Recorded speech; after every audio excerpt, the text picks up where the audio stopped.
Reasons. My name is Michael Huffman. I'm the creator of the Sharp Readings videos. I haven't had a chance to create more videos in a long time, but I do hope to make some more in the future. In the meantime, however, I did write a book, and here's my book. It's called Untie the Cords of Silence, and you can find it on various online sellers if you're interested in purchasing a copy. I've invited my wife Isabel to do this video with me, and I was wondering, first of all, Isabel, do you recommend this book?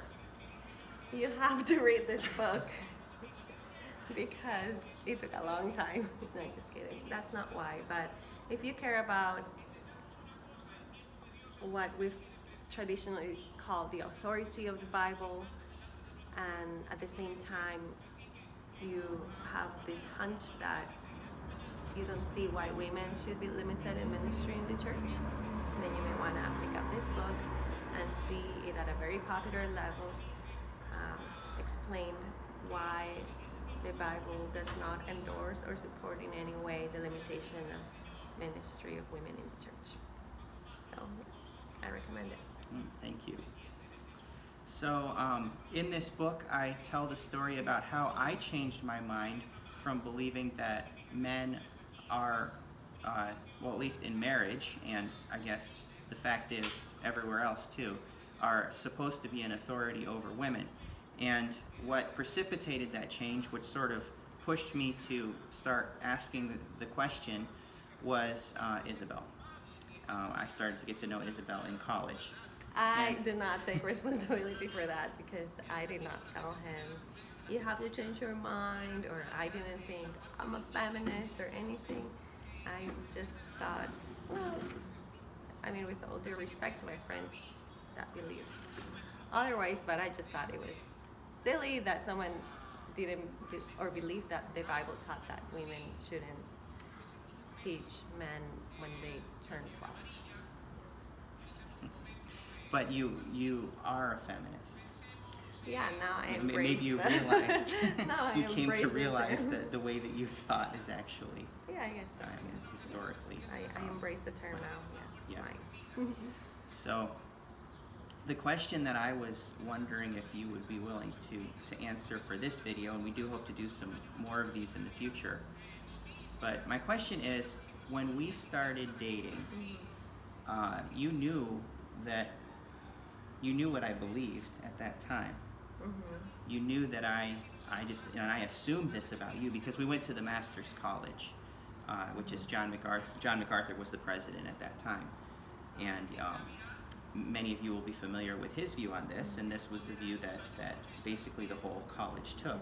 So you knew my view, but yet you were still willing to get to know me and even consider marrying me someday. Why is that? Why would you consider that?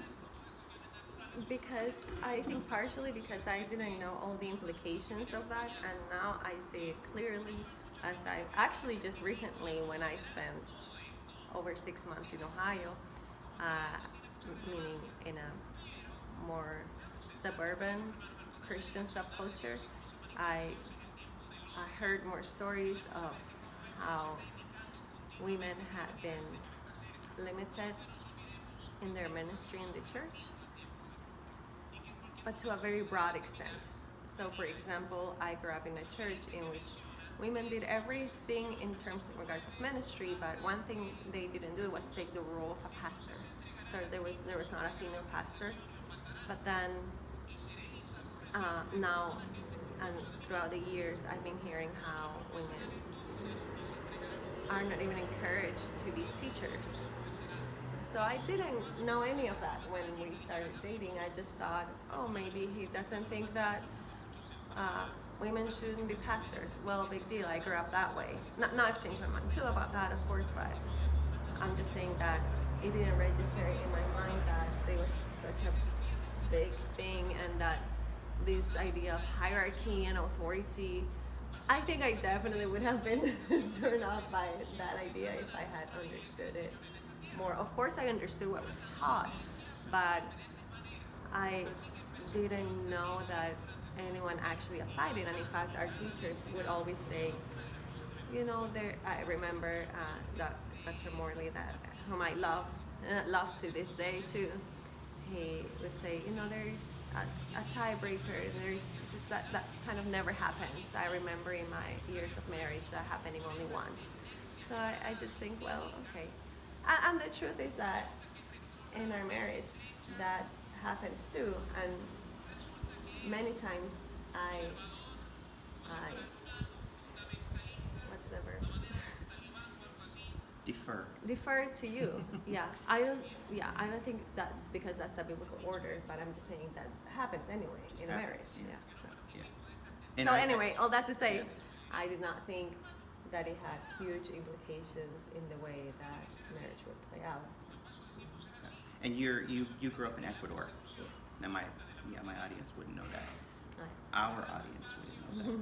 But yeah, so Isabel grew up in Latin America, and I think in the U.S. we don't realize how any ideas that are published in major outlets in the United States, in radio, in popular Christian publishing, they get around the world. We have tremendous amount of influence in the world, just like America is so good at you know, Exporting Coca-Cola. exporting like so many things, and the fast food chains are all over the world. In the religious sphere as well, this happens, and so.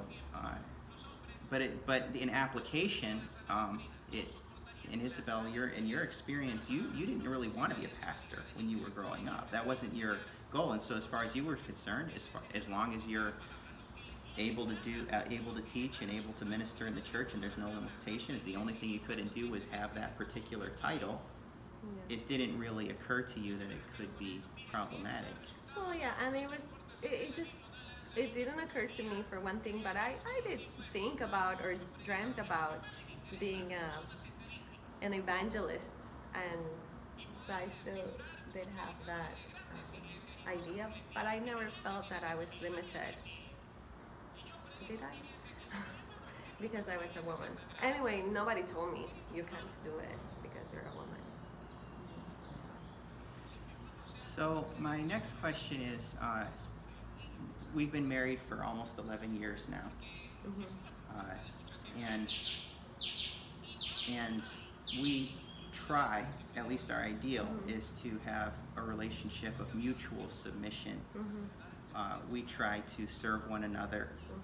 I don't think of myself as your authority because I'm the man in the relationship. Do you think that is after having been married for this long, after over a decade, do you think that's a viable way of seeing marriage? Or do you ever wish that it was sort of more simple, that I could just make the decisions in our family, the major ones anyway? No, I don't wish. I don't ever wish that. I do think and conceive how this other model is so much easier. Only because if a woman is trained from the time they're babies, that this is their role and this is their way of life and this is the way they're supposed to act in marriage, then of course I can see how it seems to me, maybe mistakenly so, but it seems to me that that submission would come much more naturally, maybe. I'm not sure, but I grew up thinking of myself first of all as a person, not as a woman or a man, but first of all as God's child. And so I think I always saw submission and humility as a Christian virtue, but not one virtue that should be first and foremost female virtue. So it should be everyone's virtue. So I guess I do sometimes see how a marriage in which the female, and this is a very complex question actually, because I think too that because of the way that men are reared in society, kind of like to basically rule and boss and lord over things, it seems that it's much harder for men to defer to their wives. And I don't know. I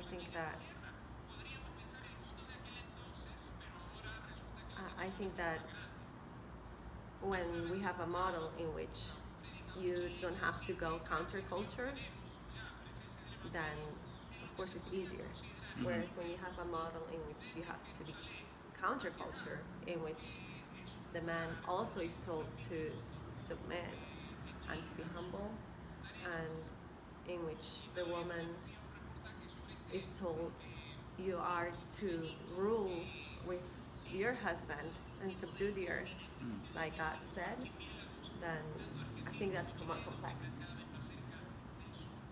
All that to say, I think that what we try to do becomes complex and a little messy, and I think that's how it is to try to live in a model beyond the curse in a world that is still falling. So what percentage of the time do you think we're successful? Successful in what? In actually living out our ideal. I don't know. I mean, what time? I mean, it's hard to say. Yeah, I think from my end, what I've sought to do is that it is my duty as a Christian to submit and defer, but my prayer is really, and it's also His though. That's how I interpret Christ.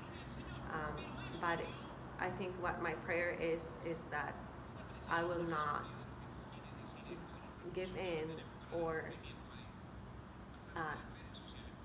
let anything that my husband wants go, because he is not Lord. Jesus is Lord. And so my prayer is that I will have the strength to be firm if I need to. And I don't think there are many cases in which I need to, because my personality anyway and character is that, like, I'm one to be firm in everything, but I just pray that I'll be firm in what I need to be firm, and that I'll be submissive, a little more submissive and humble, which I need tons of anyway. Yeah. So I just have one more question for this interview, but I hope that we can do more of these. If you can make some time in your schedule. We have 4 kids, that's why. And one is a baby. So in some of our reading recently, and also in our experiences with relationships with people around us, we have our concern for our, mostly honestly for our single friends who are women, has sort of been put on a higher stage of alert. I guess we've just sort of had more awareness of the dangers involved in uniting oneself with a partner who is who has a particular understanding of his authority over her. What are your thoughts on that? Like, how should single women who want to marry but also have an ideal like we have of mutual submission in marriage, what should their outlook be on finding a husband?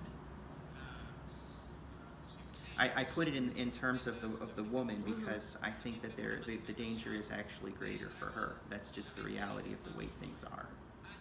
Well, it's a curse too, right? It's the reality of the curse, and also the way that we sort of built on that curse as human beings. You mean, like, what can I advise? Yeah, what can you advise them?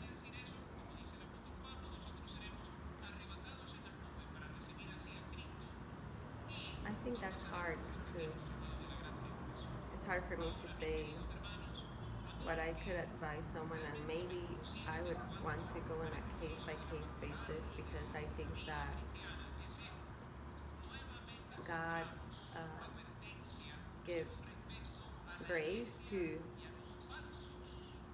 deal with things as they come our way, but then we don't want to just jump into harsh situations for no reason. So I think my advice would be to go slow. Like there is no rush. There's no rush to get married.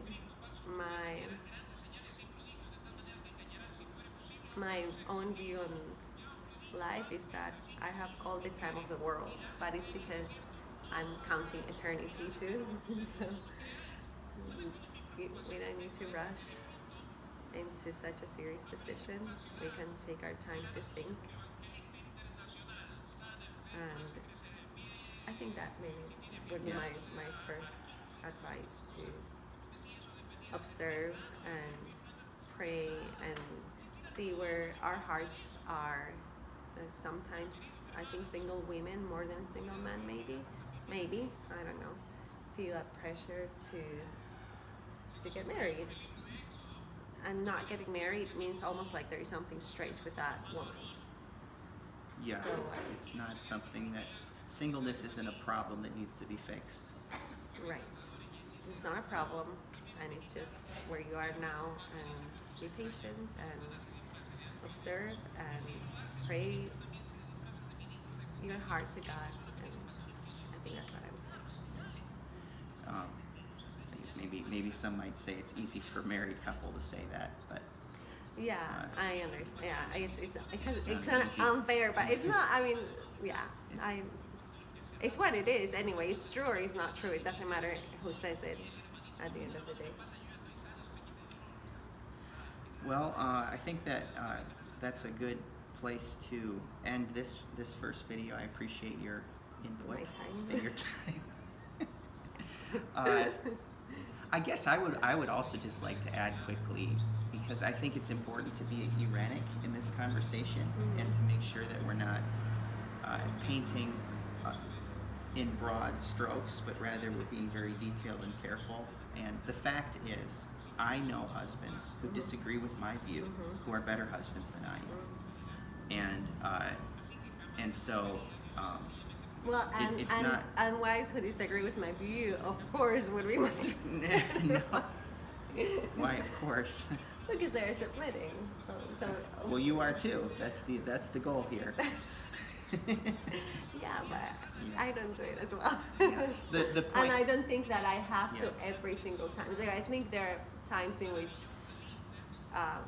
I think Jesus is calling us to stand up for what is true and what is good. And sometimes submitting to my husband is not. So, I mean, once in a while, maybe. I don't know. I mean, I really don't hard to have an remember. example in mind, but I'm just saying that's how I've come to understand it. Yeah.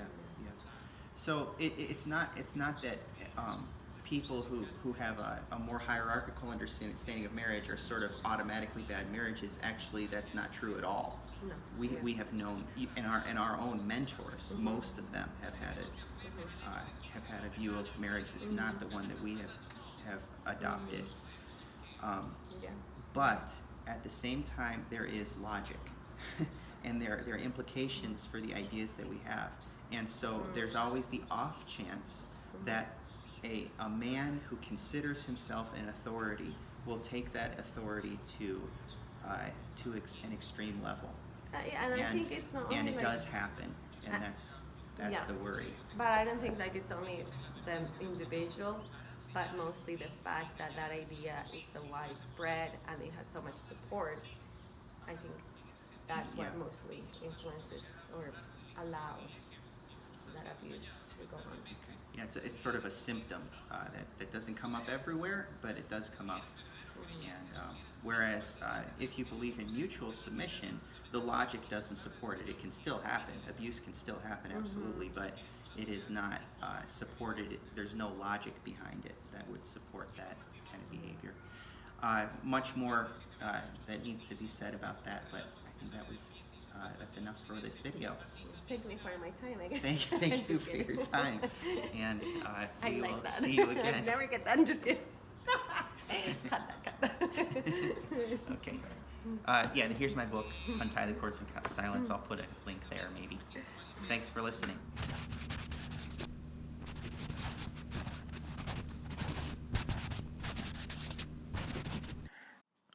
Sharp Readings.